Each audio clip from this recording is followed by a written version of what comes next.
నమస్తే అండి. ఇప్పుడు ఇండియా పైన పాకిస్తాన్ యుద్ధం జరుగుతుంది, దానిపైన మీ ఒపీనియన్? వాస్తవానికి అఫీషియల్గా యుద్ధం జరగట్లేదు. కేవలము పాకిస్తాన్ కూడా స్వాతంత్రం వచ్చినప్పటి నుంచి కూడా ఈ యొక్క దుర్బుద్ధితోటి అమాయకమైనటువంటి ఈ యొక్క జమ్మూ కాశ్మీర్ ప్రజలకి ఈ యొక్క సైనిక శిక్షణ ఇచ్చి భారతదేశం మీద అనేకమైనటువంటి ఉగ్రవాద దాడులను కూడా చేస్తూ వస్తున్నారు.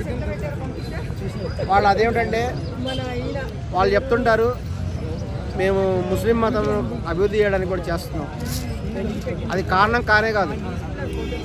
నిజంగా ముస్లిం మతం అభివృద్ధికి పాకిస్తాన్ కోరుకుంటే కేవలం జమ్మూ కాశ్మీర్లోనే ఎందుకు డెవలప్ చేయాలి? వెళ్ళి చైనాలో కూడా డెవలప్ చేయొచ్చు కదా. పాకిస్తాన్కి విజ్ఞప్తి చేస్తున్నాను, చైనాలో వెళ్ళి ముస్లిం మతం డెవలప్ చేయొచ్చు కదా, మరి ఎందుకు చేయట్లేదు? అలాగే రష్యాలో పోయి డెవలప్ చేయి పాకిస్తాన్, రష్యాలో పోయి ముస్లిం మతం డెవలప్ చేయొచ్చు కదా పాకిస్తాన్, అక్కడ ఎందుకు చేయట్లేదు? కేవలము ఈ యొక్క మతం పేరు బూజుగా చూపించి అమాయకమైనటువంటి జమ్మూ కాశ్మీర్ ప్రజలను ఆకర్షించి కుయుక్తితోటి దుర్బుద్ధితోటి భారతదేశం ఇంత కాలం నుంచి కూడా వాళ్ళు దుశ్చర్యలకు పాల్పడుతూ ఉన్నారు. వెంటనే ఈ సమయంలో కూడా భారత ప్రభుత్వం తగినటువంటి చర్య కూడా వాళ్ళ మీద తీసుకున్నారు. ఎటువంటి దుర్మార్గమైన చర్య అంటే టూరిస్టుల దగ్గరికి వెళ్ళి వాళ్ళు హిందువులా ముస్లిమ్సా అనేటువంటిది వాళ్ళ ప్యాంట్లు ఇప్పి పురుషాంగం చూసి సుంతే అయిందా లేదా చూసి వాళ్ళకి చంపారంటే ఇంత దుర్మార్గమైనటువంటి చర్య ఇంకోటి ఉంటుందా? మరి అటువంటి దుర్మార్గులని ఖచ్చితంగా అణిచివేయాలి కదా.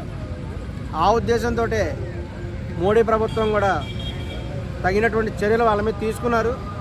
ఇటువంటి ఉగ్రవాదులను ఎవరైతే ఎంకరేజ్ చేస్తున్నారో, ట్రైనింగ్ ఇస్తున్నారో వాళ్ళందరి గురించి కూడా అవగాహనతోటి ఆ 9 శిబిరాలు కూడా నాశనం చేశారు. కానీ పాకిస్తాన్ అందరితో ఊరుకోలా. సిగ్గు లేకుండా ఈ యొక్క పాకిస్తాన్ ఆర్మీ కూడా అంతర్జాతీయ ఉగ్రవాదుల లిస్టులో ఉండేటువంటి మోస్ట్ వాంటెడ్ ఉగ్రవాదుల యొక్క అటాక్ వాళ్ళ మీద చేసి వాళ్ళ యొక్క శిబిరాలను నాశనం చేస్తే కొంతమంది చనిపోతే వాళ్లకు సపోర్ట్గా వీళ్ళు వెళ్ళి కార్యక్రమాలు చేయడం అనేటువంటిది అది ఇంకా దురదృష్టకరమైనటువంటి విషయం. పాకిస్తాన్ యొక్క దుర్బుద్ధి విషయంలో కూడా బయటపడింది. మరి పాకిస్తాన్ అందరితో ఊరుకోకుండా అమాయకమైనటువంటి భారత ప్రజల మీద మిస్సైల్ దాడి చేసింది.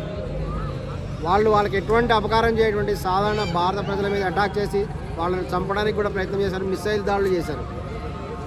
వీళ్ళందరి వెనక కూడా చైనా వంటి దేశాలు ఉన్నాయి. చైనా ఉంది, ఒక టర్కీ ఉంది. ఆ వాటి యొక్క సపోర్ట్ తోటే పాకిస్తాన్ కూడా ఈ విధంగా చేస్తున్నది.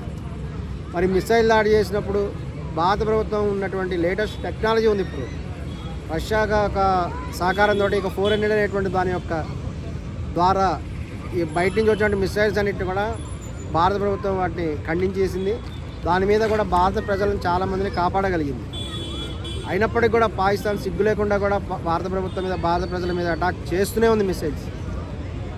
మొన్న పంజాబ్ మీద చేసింది. నిన్న రాత్రి కూడా రాత్రి అవగానే పంజాబ్ మీద, జమ్మూ కాశ్మీర్లో కొన్ని ప్రాంతాల మీద, విచక్షణరహితంగా రాజస్థాన్ మీద మిసైల్ దాడులు కూడా చేస్తూ తీవ్రమైన దుశ్చర్యలకు పాల్పడుతుంది.